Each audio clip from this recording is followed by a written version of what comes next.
Ek wil net gou 'n ander puntjie hier verduidelik hoekom ek dink mense nie hierdie sonde aspek lekker verstaan nie.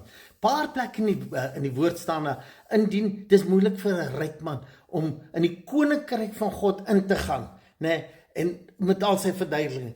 As jy dit en dit doen, sal jy die koninkryk van God nie kan beerwe, nie kan ervaar nie.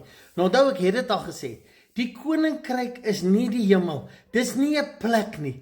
Die koninkryk is 'n identiteit, is 'n belewenis, is 'n gesindheid, is 'n bewussyn van the Christ within, van die Christ consciousness, die bewusheid van die goddelike vermoë waaruit te kom. Vrede, vreugde, lankmoedigheid, geduld, noem al hy goed. Met ander woorde, as ek nie weet wie ek is nie, sal ek nie dit hier ervaar nie. Hy sê die koninkryk is in ons. Hy het dit al sommer hier vroeg, nog voor die kruis het hy gesê, die koninkryk is binne julle. Maar omdat dit nie vir ons verkondig is, het ons dit weer eens 'n plek gemaak waar hy nou op pad is. Nee, dis hier en nou.